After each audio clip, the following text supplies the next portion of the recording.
Hola a todos, muy buenas tardes, bienvenidos a un nuevo programa de Piensa tu Constitución, programa de la Fundación Piensa que tiene por objeto tratar de elevar el debate público regional, hacer aportes a la discusión constitucional, pero sobre todo ofrecernos como un punto de encuentro para que personas de nuestra región de Valparaíso, que podemos tener visiones de justicia distintas, podamos sentarnos a conversar, a dialogar y a tratar de construir juntos un aporte para hacer una constitución que nos represente a todos y que nos permita salir un poco de la crisis social, política y económica en la que estamos. La Fundación Piensa es el primer centro de estudios independiente y regional de nuestro país y ciertamente que no podía quedar indiferente al debate constitucional y estamos tratando de aportar desde distintas vías, una de las cuales es Piensa tu Constitución. Yo soy Juan Pablo Rodríguez,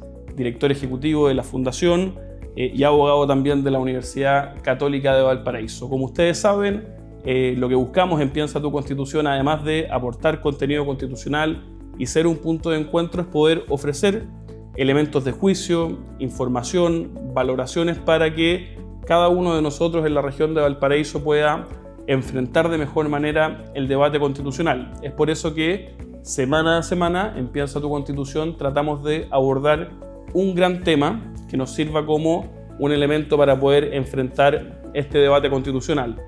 Partimos estudiando, conversando sobre lo primero, que es la Constitución. Y ahí arribábamos rápidamente a esta noción de que la Constitución busca fundamentalmente dos cosas. Por una parte, organizar el poder y por otro lado, reconocer y proteger ciertos derechos fundamentales que tenemos las personas y que son de alguna manera un límite a la acción del Estado. Luego, la semana siguiente, estudiábamos la historia constitucional de Chile. Cuántas constituciones ha tenido nuestro país, cómo ha sido esta evolución y quizá a la principal conclusión a la que arribábamos es que muchas de las tensiones, muchas de las discusiones, de las disputas actuales no son puramente nuevas o puramente contemporáneas, sino que cruzan toda nuestra historia republicana. La tensión entre presidencialismo y parlamentarismo, entre Estado unitario o Estado federal u otras, no son discusiones solamente actuales, sino que están acompañándonos desde siempre en nuestra historia republicana. Luego estudiábamos en la tercera semana de programa cuál es el itinerario constitucional, cuál va a ser el cronograma a través del cual eventualmente nos daremos una nueva constitución y nos detuvimos ahí en las principales fechas del proceso. Tenemos a la vuelta de la esquina, el 11 de abril, la elección de convencionales constituyentes, luego la convención constitucional que eventualmente en un plazo de 9 a 12 meses va a ser una propuesta de nueva constitución para que en principio cerca de agosto del año 2022 se someta este texto propuesto por la Convención Constitucional a un plebiscito de salida que se denomina, ¿no? Donde el cual el pueblo a través de un plebiscito podrá decidir si aprueba o rechaza este texto propuesto por la Convención Constitucional. Y la semana pasada nos deteníamos en una fecha de este hito, cuál es el 11 de abril, y tratábamos de explicar cuál es la forma a través de la cual se van a elegir a estos convencionales constituyentes y conversando con distintos profesores tratábamos de esclarecer las reglas más difíciles de entender al respecto. En principio es importante señalar que estos constituyentes se van a elegir conforme a las reglas de una elección de diputados, ¿no? Y por lo tanto serán 155 chilenas y chilenos que estarán distribuidos en 28 distritos, cada uno de los cuales va a elegir entre 3 a 8 convencionales constituyentes conforme a un sistema proporcional, es decir, en el cual uno vota por la persona, sí, pero también de algún modo vota por la lista, ¿no? Dado que el número total de votos de la lista es el que va a determinar cuántos escaños le corresponden a cada una de esas listas. Y con dos modificaciones esenciales respecto de una elección de diputados, distinto, ¿no? Por una parte va a haber lo que se denomina paridad de género, no solamente en las listas que van a ser mitad hombres y mitad mujeres en la medida que el número lo haga posible, sino que también habrá una corrección en el resultado. Es decir, se aplican las reglas generales y luego si es que la paridad no se cumple, se va a corregir ese resultado de modo tal que ninguno de los sexos tenga menos del 45% del total de la representación en la convención. Esa es una primera diferencia respecto de las elecciones de las cámaras de diputados. Y una segunda diferencia es lo que tiene que ver con los escaños reservados. De los 155 escaños, hay 17 que estarán reservados en elecciones distintas para nuestros pueblos indígenas. 7 escaños reservados al pueblo mapuche, 2 al pueblo aymara, y luego hay 8 pueblos que tendrán cada uno de ellos un escaño. Por ejemplo, el pueblo Rapa Nui. Entonces vamos nosotros en Piensa tu Constitución semana a semana resolviendo estas grandes preguntas, y nosotros ciertamente que los invitamos a que sean parte de esta comunidad, a que a través de nuestras redes sociales puedan conversar, preguntar y también sugerir temas que les interesaría escuchar. En esta semana empezamos un ciclo a través del cual vamos a ir viendo cada semana un gran tema ya de contenido de la Constitución, de los principales elementos que se van a poner en disputa o en debate a propósito del debate constitucional, y estamos partiendo con lo que tiene que ver con los denominados aspectos económicos que puede regular una constitución económica, orden público económico. Se les denomina muchas veces de manera distinta, a veces se puede distinguir entre esos conceptos, ya lo conversaremos con nuestro invitado de hoy día, pero queremos esta semana responder a la pregunta de si tiene o no tiene algo que decir la Constitución respecto de la economía de un país y qué se le puede pedir a la Constitución, qué es lo que ha regulado, qué es lo que podría regular, cuáles son los principales elementos que van a estar en la discusión.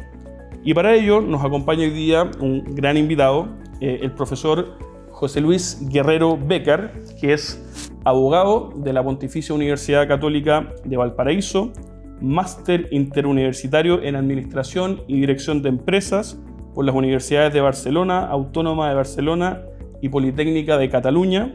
Es máster en Derecho y doctor en Derecho por la Universidad de Valencia en España. Actualmente el profesor Guerrero se desempeña como secretario general de la Pontificia Universidad Católica desde septiembre del año 2018. Fue director de su Escuela de Derecho de la Católica de Valparaíso entre los años 2007 y 2016, y actualmente además es profesor de Derecho Económico y director del Magíster de Derecho en aquella facultad. Profesor Guerrero, muchas gracias por aceptar la invitación y acompañarnos hoy día en Piensa tu Constitución. Sí, muchas gracias, Juan Pablo, por la invitación. Solo corregir que no soy director del Magíster hoy día, el profesor Martín Lo, así que muchas gracias por la invitación. No, gracias a usted, profesor, por aceptar la invitación y por aceptar esto de conversar, ¿no? Conversar respecto de los principales debates que vienen a propósito, ¿no? de la cuestión constitucional. Profesor, lo decíamos en la introducción, ¿qué puede, por así decirlo, pedirle a la Constitución, o qué es lo que dicen las constituciones en general, y después quizá entrar a la Constitución chilena respecto de aquello que se denomina como Constitución económica o aspectos económicos que puedan regular la Constitución? ¿Tiene algo que decir la Constitución a ese respecto? Sí, yo diría que a nivel contemporáneo tiene mucho que decir, porque tú lo decías al principio uno de los primeros capítulos de este ciclo, que la Constitución se entiende como la distribución del poder y la protección o reconocimiento de derechos fundamentales. Pero además hay un tercer aspecto, y es un poco a lo que yo me he dedicado a estudiar, que es el aspecto del orden económico. O sea, la pregunta es si una Constitución debiera o no definir ciertas reglas de distribución o del orden económico, o sea, cómo definir la actividad económica dentro de un país. A nivel, yo diría, en el siglo XX, se ha ido acercando en que las constituciones cada día más tienen connotación económica y dicen o establecen ciertas reglas del juego. Ahora, la discusión siempre va a ser cuál es la intensidad de esas reglas, si debieran existir o no existir. Algunos plantean que no debería decir nada en términos económicos, lo que uno habla de una constitución económica neutral, y otros estiman que sí puede definir ciertos parámetros. Ahora, la intensidad de los parámetros es lo que se discute y es parte del debate político, ¿no? Claro. Y ahí pareciera, profesor, que respecto a esa intensidad de esos parámetros, si uno lo lleva al debate contingente, hay quienes acusan a la actual Constitución de ser excesivamente detallada, por así decirlo, en la consagración de un determinado modelo que se etiqueta o denomina como neoliberal, ¿no? Y habría que quizá reemplazarlo por otro que le pondrán otras etiquetas, o de Estado social u otro que pareciera ser como con igual nivel de detalle pero en signo inverso. Y entre medio, pues, se podría decir, mira, se promueve más bien una Constitución que supuestamente diga, mira, no tomamos posición, sino que los aspectos de políticas públicas o de un modelo determinado de desarrollo habrá que dejarlo a la deliberación democrática a través de 4 años. ¿Son esas las alternativas? O sea, en el debate político hoy día contingente en Chile son eso, digamos, efectivamente. Ahora, yo creo que uno puede retroceder y hacer como dos análisis, digamos. Un análisis respecto a la Constitución actual, si efectivamente es cierto que se dé ese modelo tan detallado que se denomina neoliberal o no. Y segundo, digamos, cómo debiera ser la nueva Constitución, si es que efectivamente debiera establecer un modelo distinto a ese o no debiera establecer ninguno, o bien lo que debiera establecer es más bien como reglas generales y por ahí, si me permites, como distinguir dos conceptos. Uno del sistema económico, que en el fondo ahí uno establece parámetros generales básicos como el sistema de propiedad y el rol del Estado, ¿cierto? En esta actividad, básicamente si opera el mercado o el plan central. Ese es el sistema, es como lo macro, ¿no? Y el otro es el modelo, porque dentro de un sistema puede haber distintos modelos. Entonces, ahí viene la segunda derivada, ¿no? Es, bueno, dentro de este sistema, que vamos a definir, por ejemplo, capitalista o centralizado, algunos dicen que la economía mixta no existe, digamos. Eso lo aprendí mi profesor Enrique Aymone, digamos, porque los principios encontrados a veces chocan, digamos. No. Pero dentro de este sistema capitalista hay distintos modelos. Economía social de mercado, modelo neoliberal, ¿cierto? Visiones keynesianas también. Keynes era un liberal, algunos creen que era socialista, pero la verdad era liberal. Y ahí la segunda pregunta es, bueno, ¿deberíamos establecer un modelo o no? Entonces son como dos. Uno, analicemos lo que hay hoy día, y otro, cómo deberíamos verlo hacia adelante. Perfecto, le sugiero seguir exactamente esa línea, ¿no? Okay. Y un poco irnos a el análisis antes de ver un poco qué podría o no decir la nueva Constitución, centrarnos en la actual Constitución, la Constitución de 1980, saber un poquito qué dice, cuáles son los aspectos centrales de lo que uno podría denominar Constitución económica. Vale, yo creo que para hacer el análisis de la Constitución contingente, o sea, la vigente hoy día, hay que hacer un análisis histórico. O sea, yo creo que uno no puede hacer el análisis de la Constitución sin una evaluación histórica. La Constitución del 80 surge como una reacción del régimen militar, ¿cierto? Con un poder dictatorial al periodo anterior de la Unidad Popular.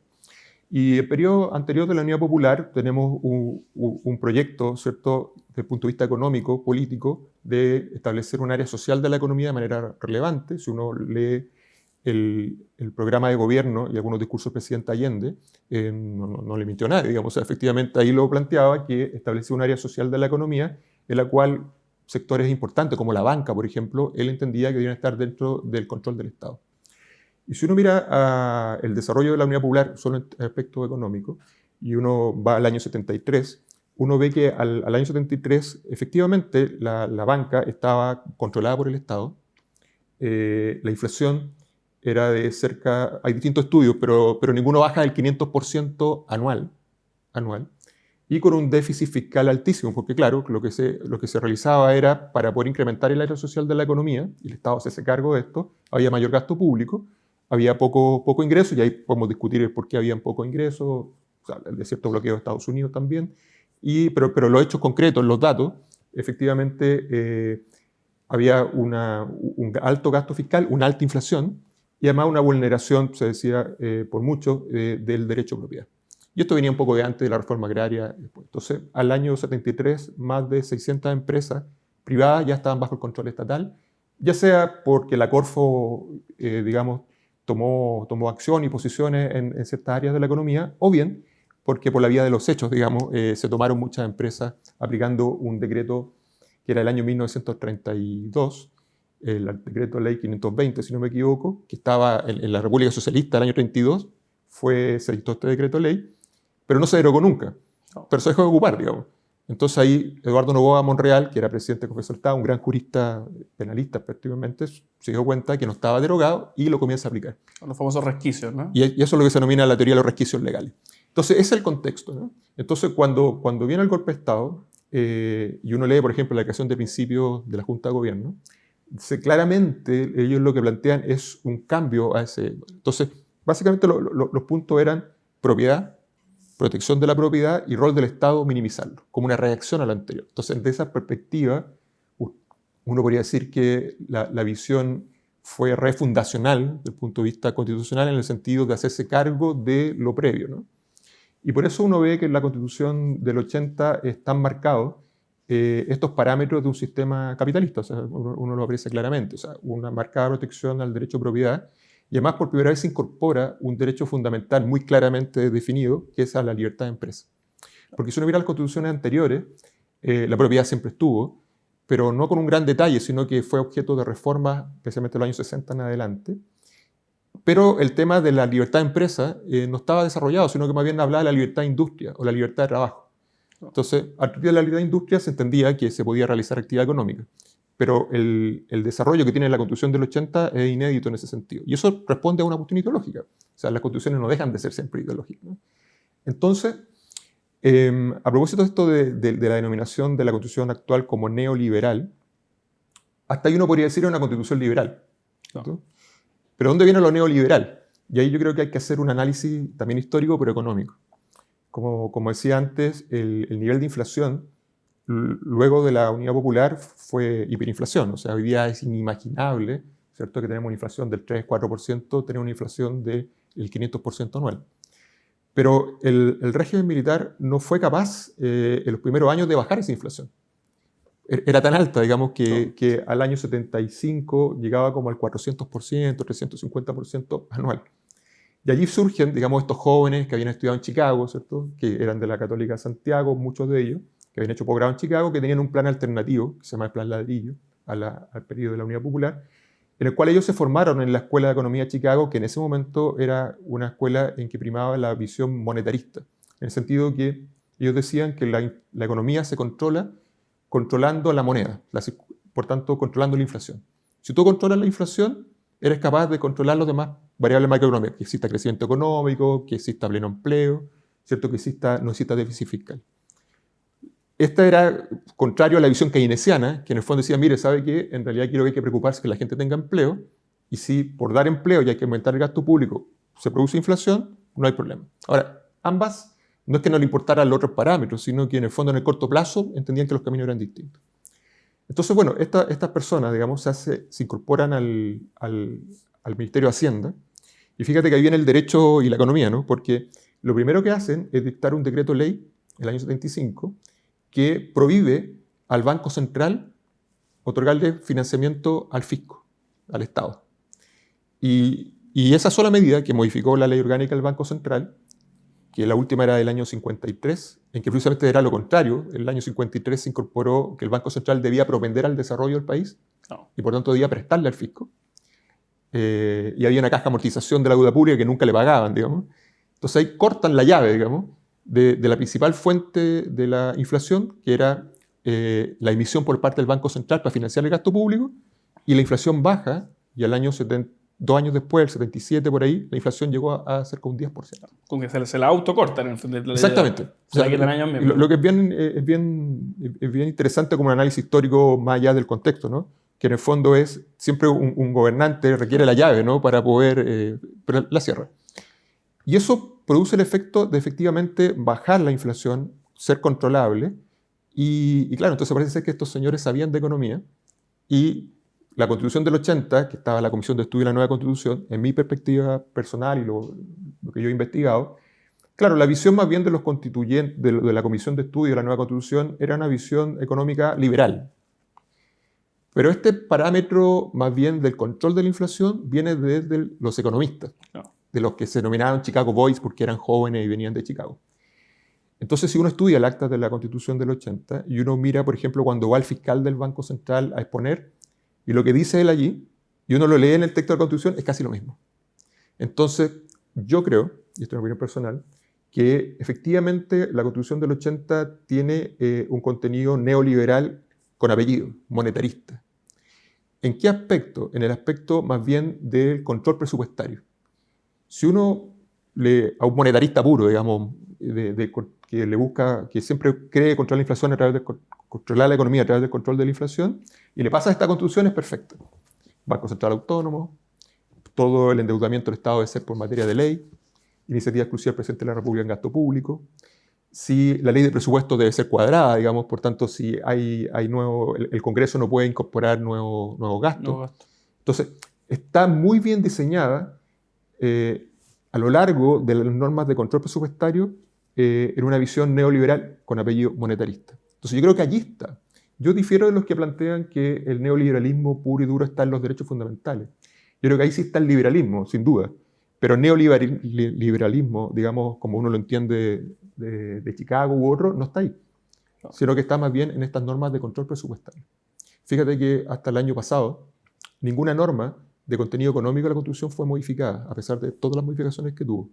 Y la primera vez que se modificó fue en julio, me parece, del año 2020. Una norma del Banco Central.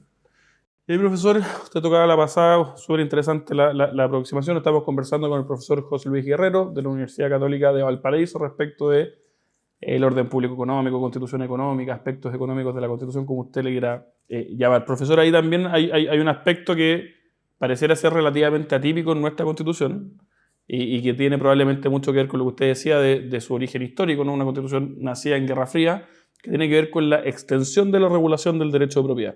Si uno mira las constituciones comparadas, aún las que, digamos, en buena hora defienden el derecho de propiedad, lo protegen, qué sé yo, en general son reconocimientos relativamente sobrios, que le dejan a la ley las cuestiones de detalle. Pareciera que si hay un aspecto atípico de nuestra constitución es mucho detalle, ¿no? En eso. ¿Eso es así? ¿Se nos puede contar un poquito de eso? Sí, es totalmente así. Y esto responde a lo que planteaba antes, que es una constitución reaccionaria, digamos, al periodo previo, en que se entiende que el Estado, digamos, se incorpora en ámbitos en los cuales, digamos, no debiera incorporarse en esa visión de los que los gobernaban, ¿cierto? Post-Unidad Popular, y además en que se había vulnerado el derecho de propiedad. Entonces, si uno mira la Constitución del 25, por ejemplo, bajo la Constitución del 25 hubo distintos intentos de modelos económicos en Chile. O sea, bajo los gobiernos radicales, ¿cierto? Una visión del Estado desarrollista y empresario. Bajo Alessandri, algo más liberal, ¿cierto? Bajo Frei Montalva, una visión más comunitaria, de economía social de mercado. Bajo Allende, ¿cierto? Una economía socialista. Y todo eso bajo la misma Constitución. Pero ¿dónde fue produciéndose el cambio? No se modificó la Constitución en decir, mira, aquí Chile va a ser una economía social de mercado, sino que donde se avanzaba hacia un lado o el otro era modificando el derecho de propiedad. Entonces, las reformas que hubo en la Constitución del 25, en los años 60 en adelante, fueron al derecho de propiedad. Entonces, el derecho de propiedad es el que marcaba, digamos, hacia dónde iba el modelo, digamos. Y en virtud de eso, la Constitución del 80 claramente, y uno ve la acta, lo más esencial es reforzar el derecho de propiedad. ¿Para qué? Para evitar, ¿cierto? Lo que había sucedido antes, de que en el fondo no se respetaba el derecho de propiedad y básicamente tampoco se pagaba la indemnización, era muy burocrático. Incluso después podemos comentar algo con la nacionalización del cobre, en el cual tampoco le pagaron la indemnización en un primer momento a los americanos a través de una norma transitoria de la Constitución del 25. Y uno ve el 19 número 24 y es bien inédito porque antes el derecho de propiedad uno lo entendía que bastaba que estaba en el Código Civil. Pero después, a partir de estas modificaciones, parece que no bastaba el Código Civil. Entonces se incorpora a la Constitución y ahí se establece la protección, básicamente estableciendo los resguardos. O sea, cuándo se puede expropiar la función social de la propiedad y algo bien también que inédito, que es que el derecho de dominio se distingue en dos, ¿no? La libertad de adquirir el dominio y el derecho de dominio ya adquirido. ¿Y por qué la diferencia? Porque tú puedes tener el derecho de dominio adquirido, pero no la libertad para adquirirlo y transferirlo. Por tanto, podría afectarse la libertad de adquirir algo, ¿cierto? Y claro, yo tengo el derecho de dominio, pero no lo puedo comprar. No. Entonces, se reconocen ambas facetas y además de las cosas corporales e incorporales. Entonces, ya no solo sobre los bienes, sino sobre los derechos. Y eso ya es más de abogado, ¿no? Pero yo tengo el derecho de propiedad sobre el contrato. Y eso es lo que se ha denominado una palabra que me parece que no está en la Real Academia, que se llama propietarización del derecho de propiedad en chileno, en que todo se puede reconducir al derecho de propiedad. Y eso claramente es liberal, o si quieres llamarlo neoliberal, pero no monetarista. Eso lo dejaría aparte, que es un tema más técnico-económico. Y eso quizás tiene también otra variante que es súper interesante a propósito del debate constitucional, porque se entronca con la cuestión de los derechos sociales, ¿no? Y cómo la propietarización también de algunos de esos derechos es la vía que se usa para protegerlo en sede judicial, ¿no? Claro, por ejemplo, el derecho a salud está reconocido en la Constitución, pero no tiene una acción de tutela, porque el recurso de protección no existe. Entonces, ¿cómo se ha hecho? Digamos, tú lo reconduces al derecho de propiedad. Y al final tú puedes encontrar fallos en Chile que son bien asombrosos para profesores extranjeros, digamos. Que, por ejemplo, tú tienes derecho de propiedad sobre el recorrido del colectivo o sobre tu puesto como funcionario público. Entonces, claro, todo se reconduce a la propiedad, entonces todo propiedad. ¿Por qué? Porque los otros derechos se reconocen, pero no tienen una acción de tutela efectiva, entonces lo buscas por el derecho de propiedad. Y profesor, quizá un pequeño paréntesis y pensando en lo que podría decir una nueva constitución, porque efectivamente respecto al derecho de propiedad hay mucho detalle en su regulación, pero si uno buscase compararse con constituciones perfectamente democráticas, paradigmáticas, y cómo regulan el derecho de propiedad, uno diría, le pregunto, el reconocimiento del derecho de propiedad, que tendrá sus límites con la función social, y me imagino que asegure que en la medida que se infrinja o que se expropie, algún mecanismo para resarcir aquello. ¿Tendría que decir mucho más que eso? ¿Está bien que diga eso? ¿Qué podría decir si uno mira...?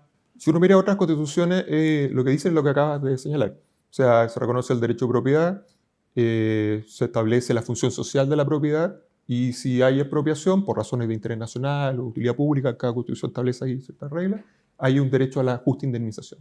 Punto. O sea, si uno ve la Constitución española, por ejemplo, no es más de un párrafo, ¿no? Claro. Se reconoce el derecho a propiedad y la herencia. En cambio, nosotros tenemos todo este detalle, pero el detalle tiene una explicación histórica. Claro. Por ejemplo, el detalle de la Constitución nuestra es que no se puede tomar posesión del inmueble si no se deposita el dinero que fijan los peritos. Bueno, ¿por qué es eso? Porque eso es propio de la ley, ¿no? No puede estar en una constitución. Claro, como todo el procedimiento expropiatorio. Es porque antes no se hacía. Claro. El fondo tiene una explicación de ese tipo. Ahora, suponiendo que las instituciones funcionan, digamos, y eso ya se entiende como una cosa que todos comprendemos, que cuando hay una expropiación hay que indemnizar, ¿cierto? No será necesario que estuviera en la Constitución, debe estar en la ley. Estamos conversando con el profesor José Luis Guerrero, profesor de Derecho Económico en la Universidad Católica de Valparaíso. Esto es Piensa tu Constitución. Yo soy Juan Pablo Rodríguez, director ejecutivo de la Fundación Piensa, y esto es Piensa tu Constitución, programa de Piensa que tiene por propósito esto, que podamos conversar respecto de aquellos aspectos que son importantes, relevantes, con la densidad que se requiere, con el tiempo que se requiere para poder enfrentar de mejor manera el proceso constitucional. Los invito a una breve pausa comercial y luego seguiremos conversando con el profesor Guerrero respecto de estos aspectos económicos de la Constitución y qué puede decir una nueva Constitución sobre ese punto. Nos vemos en un ratito.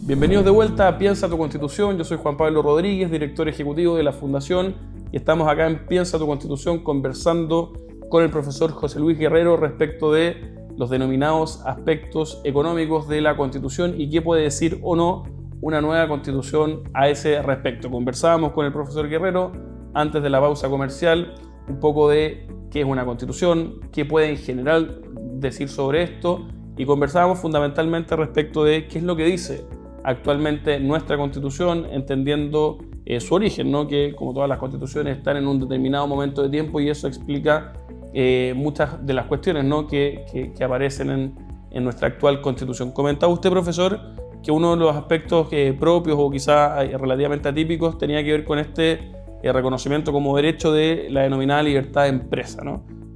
No sé si podemos quizá entrar un poquito más en detalle sobre ese concepto, de qué se habla cuando se habla de libertad de empresa, cómo se regula, a qué se refiere la Constitución con eso. Sí, claro. El modelo, digamos, que sigue la Constitución del 80, los derechos fundamentales, que es el artículo 19, que es un catálogo, ¿cierto?, de 26 números, yo diría que tiene detrás una idea de los constituyentes de ese momento, ¿cierto?, uno puede compartir o no, que es basado en la libertad personal, ¿no? O sea, son libertades. Esas libertades se derivan en derechos, ¿no? Pero en general lo plantea como libertad. Entonces, el derecho de propiedad es como la libertad de adquirir el dominio, ¿cierto? Y también está la libertad, ¿cierto?, de empresa. Ahora, están en un catálogo único. Entonces, uno dice, ¿dónde están los derechos humanos en la Constitución chilena? En el artículo 19. Entonces, la libertad de empresa es un derecho humano. El derecho de propiedad es un derecho humano, como sí lo es, por cierto, el derecho a la vida, a la circulación. Y esa es la visión, ¿no? Entonces hay discusiones sobre si se jerarquizan o no, alguno es más importante que el otro, ¿cierto? Algunos dicen que hay que seguir en los numerales, ¿no? El número uno es la vida, pero hay una cosa técnica que los tribunales constitucionales determinan cuando chocan unos con otros, ¿no? Entonces, en esa línea de las libertades, la libertad individual, de circulación u otras, una de ellas es la libertad de emprendimiento. Y a propósito de este tema, si la Constitución del 80 es neoliberal o no, yo siempre me recuerdo lo siguiente, porque mi memoria pregrado la hice sobre el análisis de la Constitución del 80, fue hace muchos años, el año 91, o sea, recién regresaba a la democracia. Y en esa memoria yo concluyo que establece y recoge el modelo que existía económico al momento de su dictación, que era un modelo efectivamente con parámetros neoliberales monetaristas y de reacción al periodo, digamos, como tú bien decías, como la Guerra Fría, ¿no? Al socialismo. Y planteaba ahí que, mire, quizá esta constitución a 30 años plazo, incluso lo leí el otro día, va a haber problemas como el tema de la AFP u otro, y como que le ha hecho usted, ¿no? O sea, mirando hacia adelante, porque claro, ¿qué pasa con un gobierno socialista que tiene esta constitución? Es legítimo que quiera llevar adelante sus visiones socialistas, pueda poder hacerlo o no, va a tener muchas restricciones. Y ahí se empieza a notar ¿cierto? El tema. Entonces, yo siempre decía que era neoliberal y todos me decían que no, que era una constitución neutra, ¿cierto? Y muchos de lo que hoy día dicen, ¿cierto? Que es neoliberal, antes decían lo contrario, y más bien decían que era una constitución neutra de techo ideológico abierto. Por algunos académicos que hoy día están de candidatos a la constituyente, un sector del Frente Amplio, planteaban que era una constitución, me debatían, ¿no? Que era una constitución, reconociendo que era una constitución liberal, era una constitución neutra con un techo ideológico abierto. ¿Sí? Entonces, ¿por qué? Porque en el fondo entendían que quizá era muy difícil la reforma de esta constitución, claro, que veían que a través de la jurisprudencia se podía encauzar. Bueno, dicho eso, que era como un pequeño paréntesis, que me gusta recordarlo, porque igual fue vilipendiado muchos años, digamos, y hoy día parece que hay cierto consenso en eso, pero yo insisto que una cosa es ser neoliberal monetarista y otra cosa es más bien neoliberalismo puro y duro. La libertad de empresa efectivamente está reconocido en la Constitución del 80 como una garantía constitucional, que vendría a estar como dentro del capítulo de derechos humanos. Ahora, también la libertad de emprendimiento uno puede entenderlo y incorporarlo en otras constituciones. Pero lo curioso de cómo está diseñado en el caso chileno es que en el inciso segundo, porque el inciso primero dice que se reconoce, ¿cierto? Se garantiza el derecho a desarrollar cualquier actividad económica que no sea contrario a la moral, a la seguridad nacional y el orden público, y conforme a las normas legales que lo regulen. En esa expresión, conforme a las normas legales que lo regulen, está todo el derecho regulatorio, como tú regulas la actividad económica. Si va a ser por un decreto, por una ley, hay una primera discusión, si es por ley o por norma administrativa. La jurisprudencia mayoritaria es que es por ley. ¿Por qué? Porque se entiende que no hay que entregarle a la autoridad política digamos, el diseño y la regulación de la actividad económica. Porque te podrías encontrar que en una municipalidad hay un cierto modelo económico, porque hay una cierta tendencia a través de ordenanzas municipales va haciendo, digamos, regulación económica, y en otra que está cruzando la calle un modelo distinto. Eso iría contra un Estado unitario. Entonces, bueno, yo también concuerdo que debe ser por ley. Pero el inciso segundo establece el rol del Estado empresario. O sea, cuando el Estado debe actuar en la economía. Y dice que el Estado solo actúa cuando la ley de quórum calificado en la actividad empresarial lo autoriza. Y esa norma es bien curiosa porque uno dice qué hace la regulación o cómo el Estado actúa en actividad empresarial dentro del capítulo de los derechos fundamentales. O sea, como que no tiene nada que ver, digamos, ¿no? Y claramente lo que está ahí es porque se plantea como una protección al privado. O sea, ahí está el diseño sí, muy liberal, digamos, ¿no? ¿Cierto? O llamarlo directamente neoliberal, que es, mire, yo le reconozco a usted, a ti Juan Pablo, tu libertad de emprendimiento, pero además te protejo que si el Estado quiere hacer lo que tú puedes hacer bien, tú tienes una acción, ¿cierto?, que es el recurso de protección, y después se establece el recurso de amparo económico, para decirle al Estado que no se meta en eso. Que esto es lo que en materia económica uno diría el reconocimiento de la subsidiariedad en su faz negativa, ¿no? Exactamente. O sea, en el fondo en su faz negativa, si el particular puede hacerlo, que lo haga, y el Estado solo actúa cuando el particular no lo hace mal o no quiere hacerlo. Por tanto, por eso es solo sí, ¿cierto? Entonces, allí hay un tema sí de fondo de diseño, ¿no? Porque tiene efectos prácticos. Te doy un ejemplo. El Correos de Chile, hace muchos años la empresa Correos de Chile, una empresa estatal, ¿cierto? Lo que quería hacer era un nuevo modelo de negocio que se denominaba correo híbrido. Que significa que las empresas de la luz, del agua, te envían las cuentas, entonces lo que hace Correo es imprimirlas y distribuirlas. Entonces hubo un recurso de la Asociación de Impresores de Chile, ¿cierto? Oye, no, perdone, pero si la impresión no es del Correo de Chile, los impresores somos nosotros. Y usted se está metiendo en una actividad privada y nos está dejando sin una actividad privada. Y se falló en contra de Correos de Chile y no pudo desarrollar esa actividad. Hay Correos de Chile, para explicarle a la gente, hubiera necesitado una ley de quórum calificado. Exactamente. Que diga que podría haber impreso, ¿no? Que modificara su objeto social y dijera que tenía una capacidad que podía ser impresora. Y profesor, ¿cuál es la alternativa? Porque en el fondo, una ley de quórum calificado, para explicarle a la gente, es la mayoría en ejercicio, ¿no? El 50% más uno de los parlamentarios en ejercicio. ¿Cuál sería la alternativa? ¿Que el gobierno pudiera hacerlo cuando quisiera? No, yo creo que, primero, yo sacaría esa norma de los derechos fundamentales y la pondría en un capítulo de regulación de la actividad económica del Estado, para no confundir las cosas. Segundo, yo creo que sí debe ser por ley, pero no una ley de quórum calificado, sino que se establezca, digamos, por razones de solidaridad o de interés nacional, que el Estado sí pueda actuar en actividad económica, respetando las normas de los particulares, en el fondo que compita con los particulares y no se transforme en un monopolio y digamos, excluye a los particulares de poder hacer esto, porque si no, podrías, por ejemplo, crear las panaderías populares. Claro. De alguna manera la justificación de la norma en parte es claro, la eventual competencia desleal, por así decirlo, que podría haber por parte del Estado, que si quiere emprender una actividad económica... Claro, pero ahí partimos de una definición previa, que es bien curioso, porque en Chile tenemos esta discusión en los últimos años de la coyuntura, que es una discusión, para mí, de los 60, digamos, que Estado-mercado, ¿cierto? Bueno. Y uno lo ve en la coyuntura, ¿cierto? El Estado-mercado, antimercado. Y fíjate que en la Constitución del 80, en ninguna parte usa la expresión mercado. Siendo que además fue hecha de manera, digamos, autoritaria y todo, no usa la expresión mercado. Entonces uno dice, pues qué raro, ¿por qué no lo pusieron?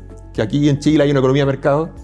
Yo creo que en fondo lo encontraban tan obvio que era de mercado, por principio de subsidiariedad y todo, y además porque la libertad de empresa, que está en el 19 número 21, solo opera en el mercado, que no lo escribieron. El principio de subsidiariedad, que se cuestiona tanto, no está escrito en la Constitución. En otras constituciones sí está. Entonces, por ejemplo, volviendo al caso español, la Constitución española dice España es una economía de mercado. Dice, sin perjuicio de los poderes públicos, o sea, la administración puede actuar también. Y acá no lo está. Entonces, efectivamente, esa discusión, digamos, cuándo el Estado puede actuar o no, es una discusión previa. Primero, bueno, ¿aquí qué opera? ¿El mercado o no opera el mercado? Yo creo que esa discusión, y es una propuesta yo hago en un libro que escribí sobre la Constitución económica, es que hay que definirlo porque perdemos el tiempo en eso. O sea, yo creo que aquí el mercado opera, creo yo que hay cierto consenso en eso. Otro tema es en qué ámbitos va a actuar el Estado y cuál es el nivel de regulación o intensidad de la actuación del Estado. Bueno, yo, y me pongo el sombrero de opinar, yo estoy muy de acuerdo en el sentido de que Chile necesita mejor Estado y mejor mercado, en el fondo, ¿no? Y tenemos que avanzar hacia allá. Un mejor Estado más moderno, con sistemas de control, con rendición de cuentas, que incluso en el ejercicio de la subsidiariedad activa emprenda acciones donde tiene que hacerlo, ayuda donde tiene que hacerlo, y por otro lado un mejor mercado, atacando la concentración, con reglas de distinto tipo, siendo muy severo incluso, por ejemplo, en materia de delitos de cuello y corbata. En fin, un mejor Estado y un mejor Estado moderno, eficiente, y un mejor mercado competitivo que permita en el fondo ser un mejor asignador de recursos. No puedo sino estar de acuerdo con eso. Profesor, le propongo ahora avanzar un poquito hacia, pensando en este proceso constitucional que tenemos a puertas, ya entendiendo más o menos lo que dice actualmente nuestra Constitución en materia de aspectos económicos. ¿Dónde usted o cuáles son los principales elementos en disputa o que están en discusión respecto de cuestiones que podría modificarse de la actual Constitución y que estábamos describiendo?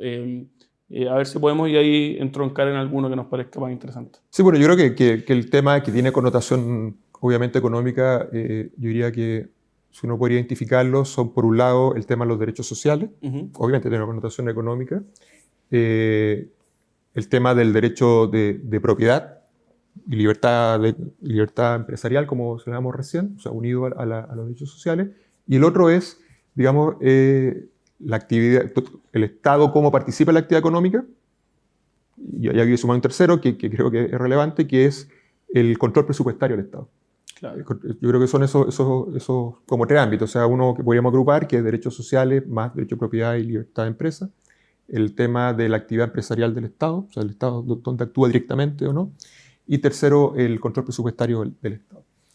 Ahora, uno advierte, digamos, ¿cierto?, que donde va a haber más discusión y va a haber más modificaciones probablemente será el tema de los derechos sociales.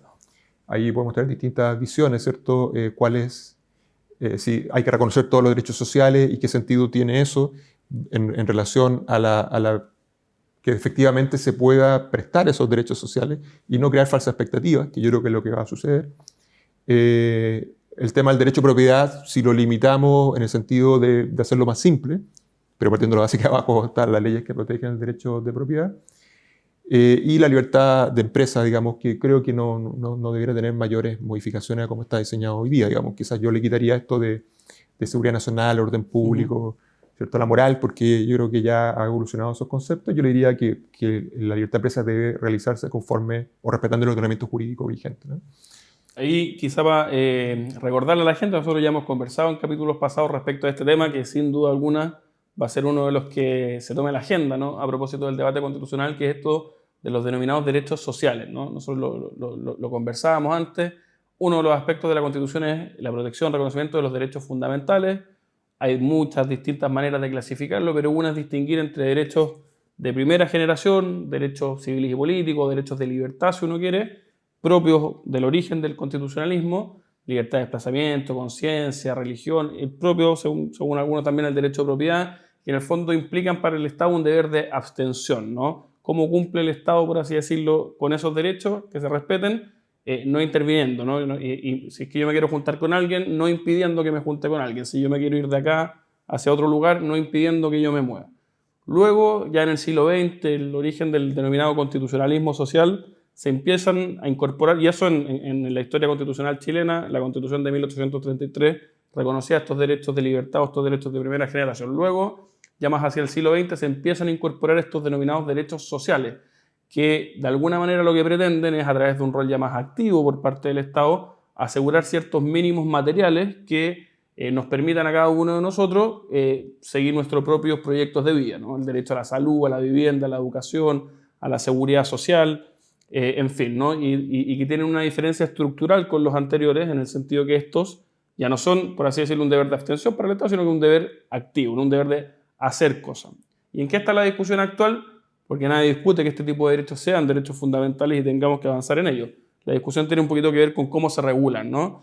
Y ahí, no sé si, profesor, usted nos puede explicar un poquito, pero está la posibilidad de ponerlos en la Constitución y hacerlos directamente justiciables ante tribunales, o establecerlos como una suerte de metas u orientaciones al legislador para que a través de políticas públicas se vaya materializando. Esas son como las alternativas, ¿no? Bueno, efectivamente, yo creo que hay una cierta sensación de que hay que reconocer los derechos sociales y hacerlos justiciables, como tú bien decías.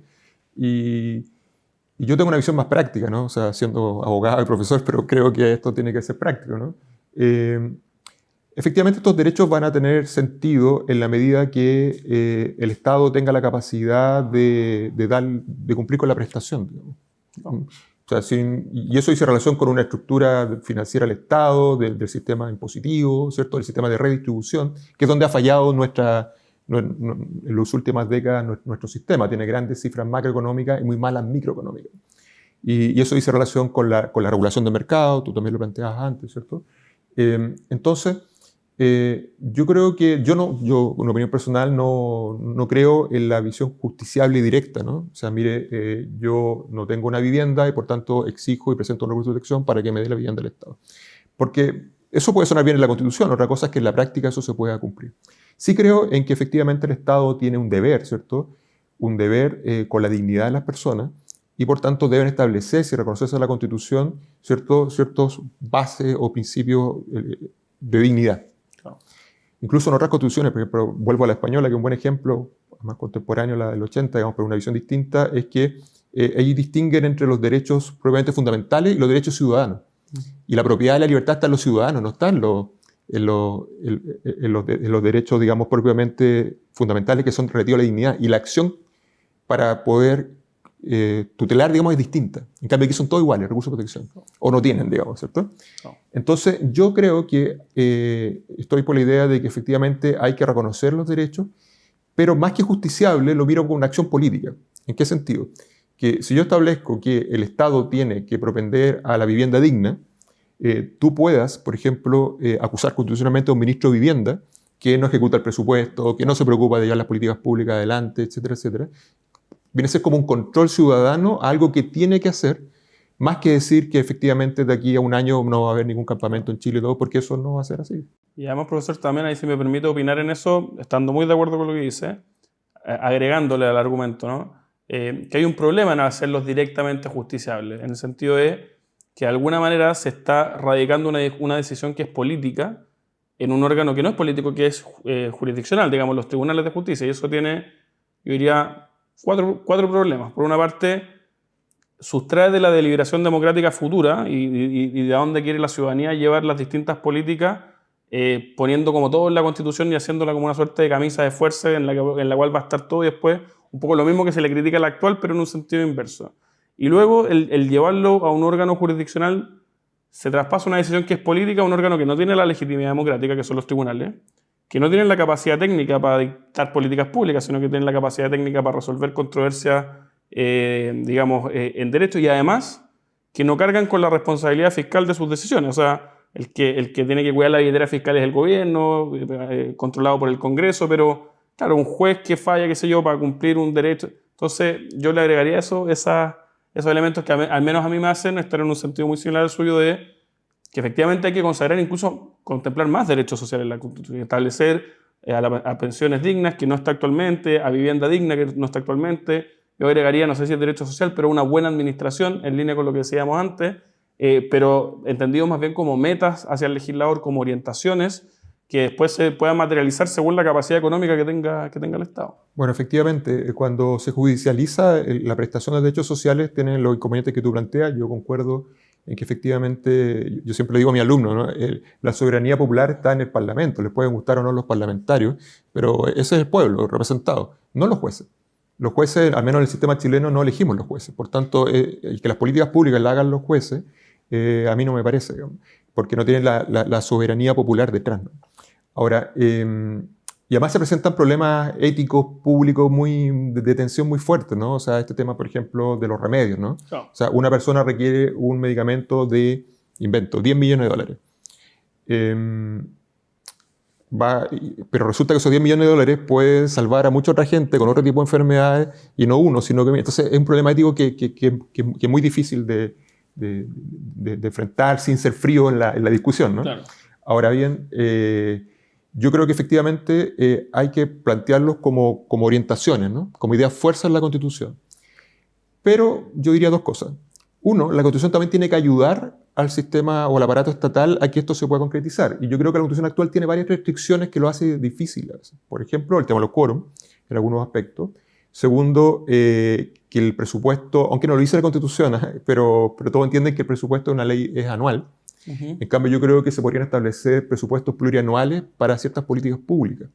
Por ejemplo, en Alemania se permite que los presupuestos sean de un plazo mayor a un año, pero que en el periodo, por ejemplo, 4 años, se pueda hacer el equilibrio fiscal, ¿no? O sea, por tanto, por ejemplo, la vivienda digna. Tú gastas más dinero este año para eliminar los campamentos de Chile y a 4 años cuadras las cifras, ¿no? En cambio, hoy día tienes que ir de a poco. Porque como tiene que cuadrar anualmente, tienes que partir con pocas casas, las otras pocas casas, y no priorizas una política pública por sobre otras, salvo afecta otros planes presupuestarios. Entonces, yo creo que efectivamente se pueden hacer ciertas modificaciones en la Constitución que también faciliten poder cumplir con esas políticas públicas. Y profesor, súper interesante el punto. Y déjeme un paréntesis para un tema muy vinculado que tiene que ver con la responsabilidad fiscal, que yo estaba dándole vuelta. A mi juicio, uno de los principales problemas que enfrenta hoy día nuestro país es los niveles de endeudamiento público que está teniendo, ¿no? Si uno mira las cifras, el año pasado terminamos cerca del 35% del PIB, si uno lo proyecta este año va a ser cerca del 40%, y si más o menos, y esto viene antes de la pandemia del coronavirus, no es a propósito, si uno proyecta la cifra, uno mira cerca del 2030, uno estaría pensando en un endeudamiento cercano al 70% del PIB. Eso es grave, ¿no? O es dificultoso por múltiples razones, se entiende que se necesita la plata, pero endeudarse o gastar más de lo que uno tiene siempre, igual que en una casa, en los países igual de complejo. ¿Tiene la Constitución o podría la Constitución decir algo al respecto? Así como establecer, por ejemplo, una regla de equilibrio fiscal o de responsabilidad fiscal. O sea, yo creo que hoy día lo dice, y lo dice harto, más que cualquier otra constitución en el mundo. En el fondo, ley de presupuesto tiene que ser equilibrada, materias de ley, todos los endeudamientos. El tema es que otra cosa es que cuando tú lo diseñas, lo haces con ingresos proyectados, ¿no? Uh-huh. El tema es que después viene la coyuntura, y la coyuntura hace que te produzcan los déficits fiscales, pero si tú lo ves como diseño, la constitución actual está diseñada para que exista déficit cero, digamos. Ahora, otra cosa es que en la coyuntura se vaya cambiando. Y si quieres ir más allá, necesitas una ley. Por ejemplo, si el gobierno se va a solicitar un empréstito, requiere una ley, y si ese empréstito se paga más del periodo presidencial, requiere una ley de quórum calificado. Pero eso estaba del año 80, cuando el periodo presidencial eran 8 años. Pero hoy día son 4. Y cualquier préstamo a largo plazo es más de 4 años. Sí. Y además, las tasas son más bajas y son de largo plazo. Y la Constitución quedó así. Entonces, efectivamente, yo creo que sí. Yo creo que tiene que haber una norma de equilibrio presupuestario. España, el año 2011, por iniciativa de la Unión Europea, le obligó a modificar su constitución y estableció el principio del equilibrio presupuestario, lo que nosotros tenemos desde el año 80. Entonces, yo creo que allí, en mi perspectiva, eso ha funcionado bien. Pero sí pueden haber, como te decía, estas pequeñas como variables para que sea más eficiente. ¿Por qué? Porque cuando hay coyuntura, la constitución no funciona, la actual. Te doy varios ejemplos. Uno, cuando fue el Transantiago. ¿Te acuerdas cuando quedó el Transantiago? En el fondo había que financiar, hacer mover el sistema, ¿cierto? Incorporando buses nuevos, etc. El gobierno en ese momento de la presidenta Bachelet, ¿qué trató de hacer, ¿cierto? Primero pidió un préstamo al BID, y el préstamo se declaró inconstitucional, porque iba con la firma de 2 ministros como avales, ¿no? De Transporte y de Hacienda. Y resulta que la Constitución dice que es por ley. Entonces, cuando tú vas en políticas de coyuntura, esta constitución es muy rígida, porque está pensada como en una situación normal. Al final, ¿cómo se financió el Transantiago inicialmente? Con el 2% constitucional, que estaba otra cosa, para los terremotos, ¿no? Terremotos. Entonces, la crisis del 82, si vamos a la propia Constitución en su expresión, resulta que el Banco Central se hizo cargo de la deuda de los bancos privados. Y eso va contra la Constitución, creo yo, digamos. ¿Pero por qué lo hizo? Lo hizo porque el Banco Central no fue autónomo sino hasta el 89. Por tanto, se saltó su propia Constitución, su propio diseño, el régimen militar, frente a la coyuntura, y el Banco Central salvó a los bancos. Y fíjate, y esto es un dato que poca gente recuerda o maneja, cuando terminó la dictadura, la inflación era un 27% y el desempleo era un 6%. O sea, se privilegió el pleno empleo por sobre el control de la inflación. En cambio, hoy día, siempre vas a ver que la inflación es baja y el desempleo es más alto. O sea, el modelo diseñado en el 80 se ha aplicado desde el año 90 en adelante. Por eso yo digo que es injusto cuando dicen que la Concertación lo que hizo fue profundizar en el modelo neoliberal. Yo creo que es injusto porque finalmente las reglas se le aplicaron de esa Constitución ya plenamente a los gobiernos democráticos en adelante. Entonces, sí, hay que establecer reglas de equilibrio presupuestario, pero hay que darle ahí para que no sean tan restrictivas, especialmente frente a coyuntura, que tenemos bastante en este país. Que tenemos muchas. Profesor, para ir terminando esta muy interesante conversación, hay otro aspecto que sí o sí va a ser de los principales debates en la discusión respecto a la nueva Constitución, que tiene que ver con el Banco Central. Ya hemos conversado harto de eso, y sobre si mantener o no esta autonomía o independencia. Hay quienes hablan de, alguien decía ayer en medio de prensa, no me acuerdo quién, pero incorporar mecanismos de democratización, no avanzar.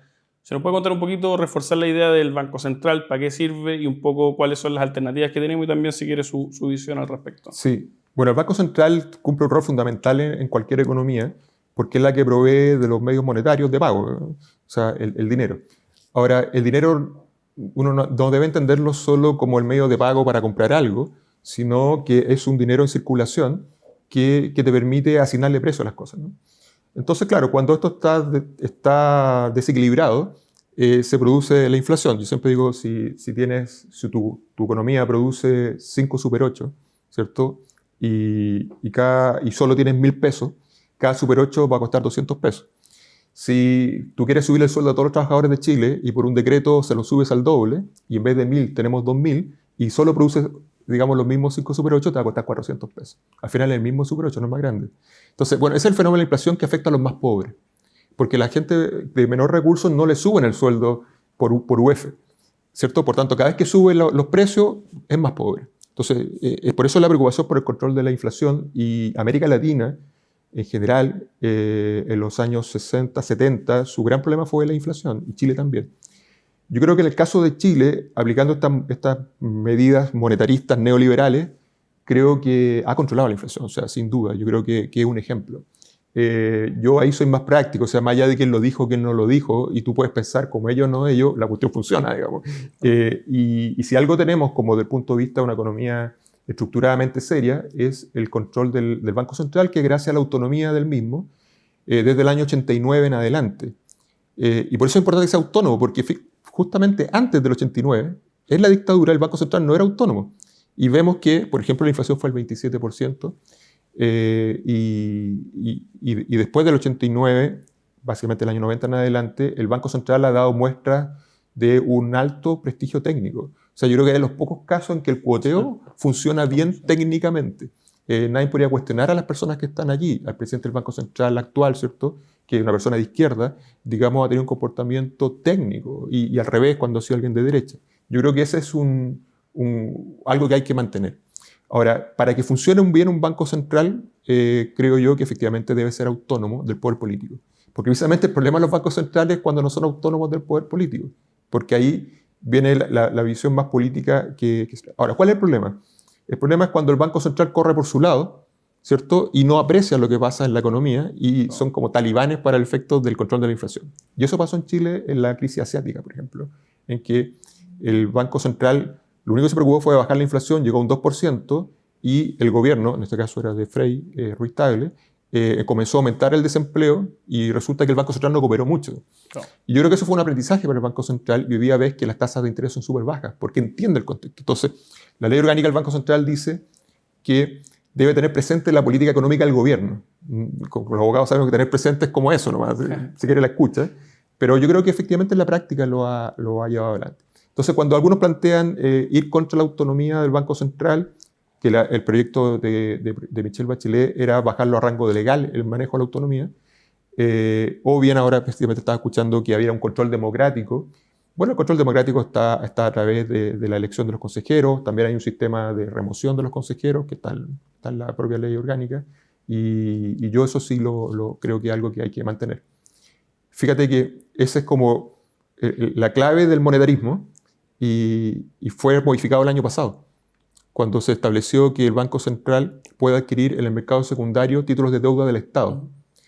¿Por qué? Pues se partió de que el Banco Central es tan técnico que no va a ser, digamos, por decirlo en términos coloquiales, como el palo blanco, en el sentido de que el Estado, digamos, emite deuda, los quiere un particular o un fondo, y después se lo vende al Banco Central para hacer la vuelta.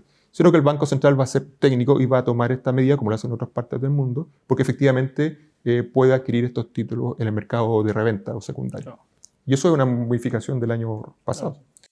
Profesor José Luis Guerrero, muchas gracias por acompañarnos hoy día en este capítulo de Piensa tu Constitución. Encantado, muchas gracias. Y muchas gracias a ustedes también por escucharnos en este nuevo capítulo de Piensa tu Constitución, programa de la Fundación Piensa destinado a elevar el debate público regional y poder sentarnos a conversar, dialogar y desde la buena fe entender que hay muchos puntos de encuentro y que podemos efectivamente construir una constitución que nos pueda representar a todos y salir de la crisis social, política y económica en la que estamos. Yo soy Juan Pablo Rodríguez, director ejecutivo de la Fundación Piensa. Te invito a que formes parte de esta comunidad, que puedas preguntar, sugerirnos invitados, participar, hacernos saber qué es lo que necesitas saber o necesitas conocer y desde acá de la Fundación Piensa poder aportar a este debate. Te dejo desde ya invitado a, si te perdiste esta conversación completa, las conversaciones del resto de las semanas o de las semanas anteriores, tanto en las plataformas de UCB Radio como en las propias de la Fundación Piensa, puedes escuchar tantas veces cuanto quieras estos distintos programas. Espero que esté muy bien, un abrazo muy grande y nos escuchamos el próximo martes y nos vemos el próximo jueves. Un abrazo.